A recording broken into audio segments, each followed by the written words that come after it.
So Bridgeman's Ice Cream Parlor is an old-fashioned ice cream parlor that we opened up in Woodbury, and the entire concept is centered around coming in and sitting down and spending time with your family. So we serve malts with a tin, glass tulip dishes for your sundae, things that you used to see many years ago.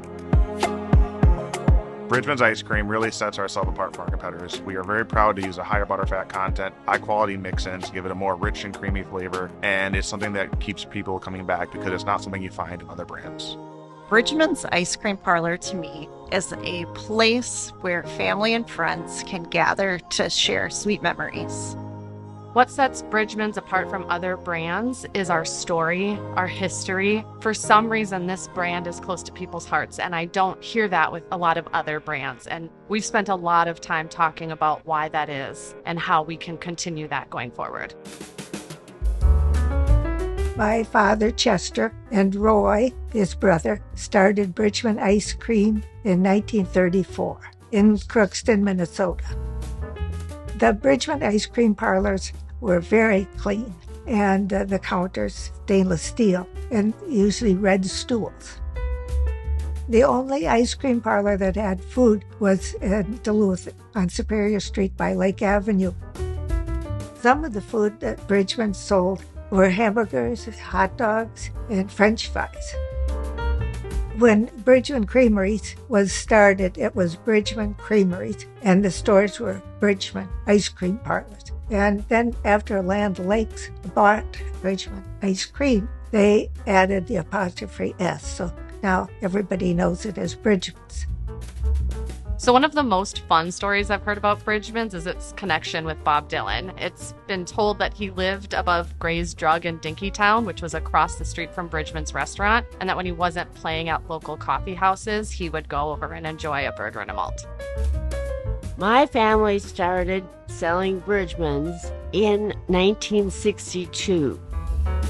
I think one of the most significant benefits of Stratty Drug selling Bridgeman's ice cream was just to show that Stratty's was a premium place.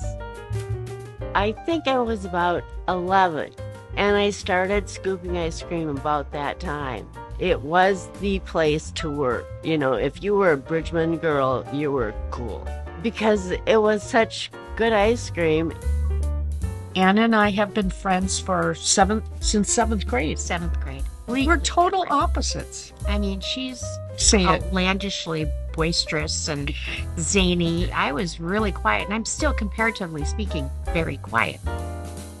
Bridgeman's, that was the place to work. And so then we ended up working together at Bridgeman's. But I loved the job. I did too. I loved a lot of fun. It didn't matter what we were making. It was just a fun job. It was fun. And then there were the people that would challenge each other to come and eat at Lollapalooza. My cousin Bill Bridgman created the Lollapalooza, and then everyone who ate it got a big button to wear. So when it was probably, like I said, I think we were probably between 8 and 10, and it was my birthday, and it was the opportunity. My mom was going to let me have a giant thing of ice cream. It was me and Sam, and then our friend Andrew and our friend Josh. I ate a Lollapalooza. Yep, I ate a Lollapalooza. I mean, it was great ice cream, and the biggest sundae I'd ever seen in my life. So yeah, it was awesome. Temporarily very proud of ourselves until we had to drive home, and at some point Dave's mom had to pull off on the side of the road so that everybody who finished the Lollapalooza could, empty their stomachs. And I started my career at Bridgeman's in 1976, and I was a dishwasher. And the one thing I remember a lot about, everybody had a lot of pride in what we were doing. Well, one of the fondest memories, I guess, is meeting my wife, Lisa, at Bridgeman's. I was there a couple years, and then she got hired. She had a bubbly personality. She was very outgoing. Those are things that kind of brought me to her, and I thought she was really cute. We got married in 1983. Back in the mid-'80s, Bridgeman's did file for bankruptcy. But eventually what happened is a real estate company came in and bought the business and took us out of bankruptcy. And what we did is they sold off the restaurant part of the business to Embers, and then they sold out the ice cream part of the business to Steve Lampe. Once that part had taken place at the investment and Steve owned the company, we focused not on the restaurant business any longer. We focused on the ice cream business. Started servicing ice cream shops a lot more, did a lot more retail business at that time, at the same time servicing the Embers restaurant and their business. My first job at Bridgeman's was as a waitress. Bridgeman's was unique to us because I courted and dated my husband during my years working at Bridgeman's. I knew Steve and I were meant to be together. He was an honest, hardworking man. I knew we could make a beautiful life together. Steve was a hard worker. He worked his way up from dishwasher to owner. He was very proud of that fact. He really believed in the quality of the product and the ice cream, wanted to keep it that way, and I think that was one of his driving forces.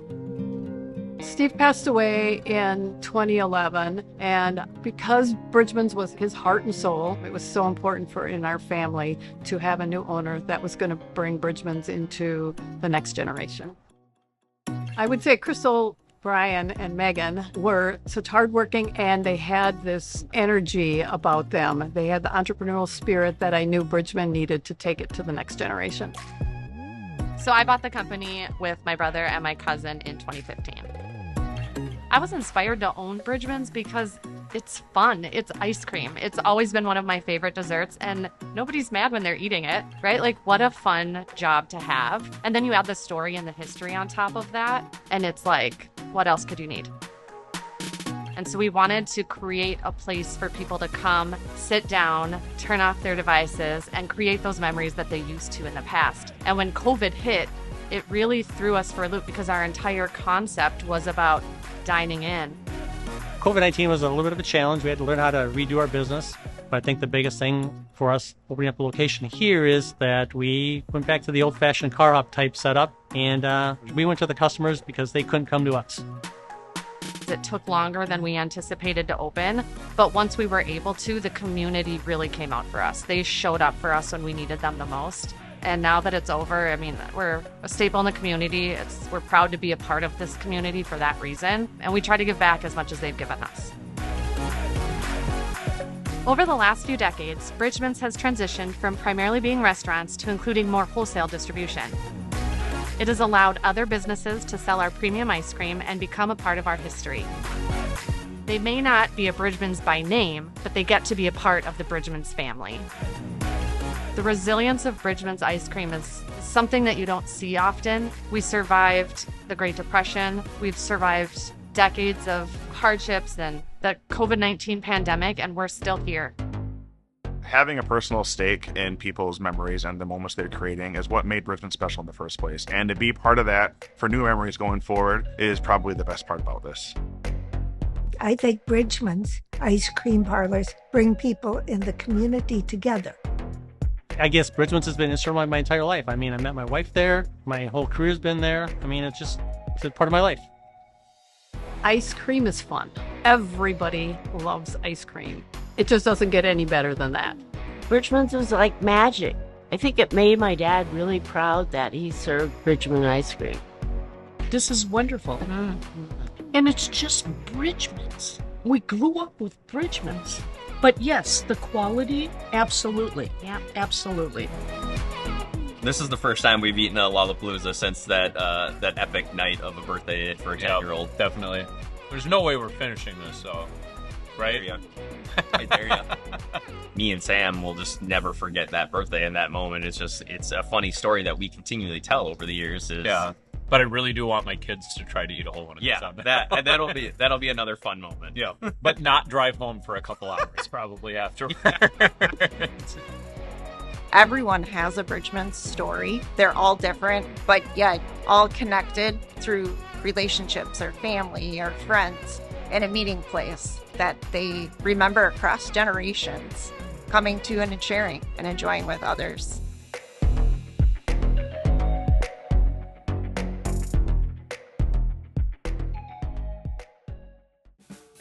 Okay, so this is what would happen on your first day.